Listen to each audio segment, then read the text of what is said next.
Streaming from the 22 News Broadcast Center. This is 22 News at 4 p.m. Digital Edition. Hey, good Tuesday afternoon, and thank you for joining us for 22 News at 4 o'clock. I'm Nick Oresco. Another day of 80 degrees. Hopefully you got outside to enjoy it. It won't last much longer. Let's bring in 22 News Storm Team meteorologist Brian Lapis with an end in sight on this summer-like weather. Maybe we're making history today. Maybe this is the last day of 80-degree heat until 2026. Could be, but the way the winters are warming, you never know now. We love talking climate change here on the 4 o'clock digital newscast. We do. That's true, and who knows? Maybe we'll have another 80-degree day before the end of October. Yeah. But at least as of right now, our 80-degree string is running out. We're running out of string. And I hate it when that happens. Yeah, let's take a look at traffic right now. We've got a backup or a slowdown on the Pike eastbound here in Ludlow. I have no idea why that's happening. That just appeared within the last 10 minutes or so something to be aware of. And the usual slowdowns at either end of 291 that happened at this time of day. Let's take a look at temperatures, shall we? And you can see here, there's the 80 that Nick was talking about. 80 degrees in Springfield, and actually during the 3 o'clock hour we were at 80 degrees in Greenfield as well. So anyway, upper 70s to 80, matching well with our temperature forecast of 78 to 81 today. Clouds and radar showing some scattered clouds to a mixture of sun and clouds, and if you look closely you can see some rain up here to the north and to the west. That's coming. We'll let you know when it arrives and when it gets out of here and when the cool down commences with the 22 News Storm Team forecast. It's now been 2 years since the deadly attack in Israel where Hamas militants killed 1,200 people and took nearly 250 more captive. Since then, war has raged in the Gaza Strip as Israel vows to destroy Hamas and Hamas refuses to release remaining Israeli hostages. Governor Healy is speaking out today saying, quote, "Today, as we honor the innocent lives lost, we renew our call for the return of all hostages and lasting peace in the region." Officials are releasing more details on a deadly shooting last month in Chicopee. We now know the name of the man found in a driveway on Dayton Street with a deadly gunshot wound. The Hampden County DA says it was 59-year-old Ronald Kogut. Timothy Lynch was arrested soon after the murder. Police say he led them on a short chase through the area. Lynch is being held without bail for the murder, set to be back in court next month. Today marks 1 full week of the government shutdown, and there's still no end in sight as both parties continue to point fingers for the stalemate. With another bill failing Monday to end the shutdown, the president continues to threaten permanent job cuts if nothing changes. He said today if the shutdown continues, some jobs will never come back, without specifying where the cuts will be targeted. House Minority Leader Hakeem Jeffries also spoke today, emphasizing that Democrats remain ready to negotiate.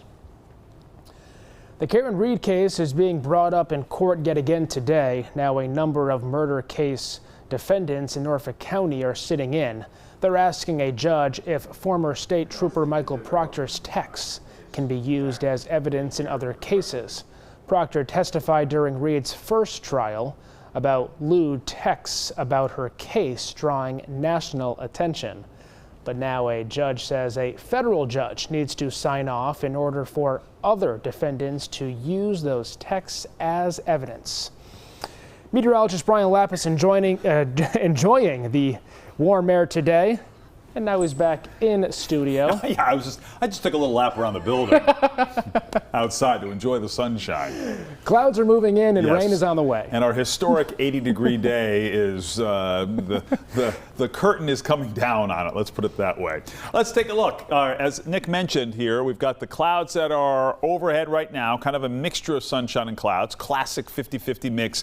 To our west, there are more substantial clouds, and eventually we'll get into some rain here. So 5 o'clock here this afternoon, partly sunny to mostly cloudy. I'm expecting we're going to be dry through at least 8 o'clock tonight, and then after 9 p.m. our chances for rain increase, and you can see here by midnight it's raining up and down the valley.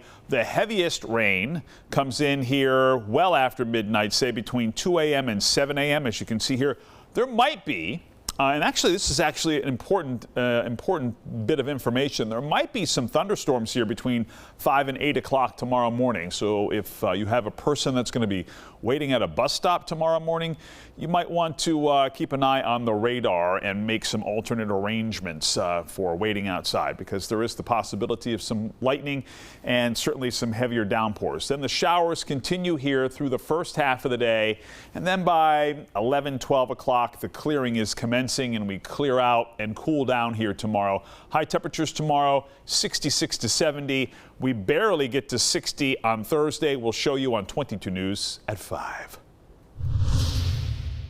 Go back outside, Brian. Trending today, one Western Massachusetts college is becoming the first women's college in the nation to go tuition-free. Smith College will now waive tuition for students whose families make less than $150,000 a year. It starts next fall. That'll make them the third college in the 5-college consortium to offer studies for free.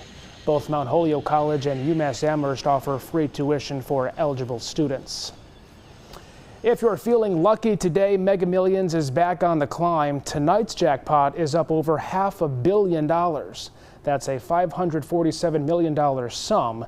It would come out to around $250 million if you take the cash option. Still, a life-changing amount of money. It's the biggest the jackpot has been since last December, when it climbed over $1 billion. As always, you can catch the winning numbers tonight on 22 News at 11. Taylor Swift is breaking records again after dropping her newest album, The Life of a Showgirl, on Friday. It's now sold 2.7 million copies. The record-breaking sales topping the most copies sold in a first week on just one day. The Tortured Poets Department, her last album, was the previous record holder. Tonight on 22 News, starting at 5 o'clock, an award-winning jazz artist is making a stop in Chicopee for a special concert. We'll explain. And we check in at the State House, where one Western Massachusetts lawmaker is pushing to make some of our state's most beautiful sites more accessible. Plus, peak foliage is near. 22 News Storm Team is working for you with when the next time or when you should be going out in the Pioneer Valley to see some peak foliage. Brian?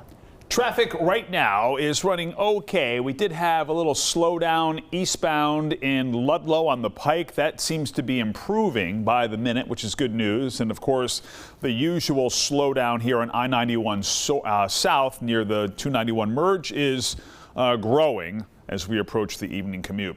We've got rain on the way in here for tonight and tomorrow morning. Your morning commute tomorrow will be a little damp. We'll track it on 22 News starting at 5. Updates anytime at wwlp.com, the free 22 News app, and always on the 22 News Plus app. We'll see you tonight starting at 5.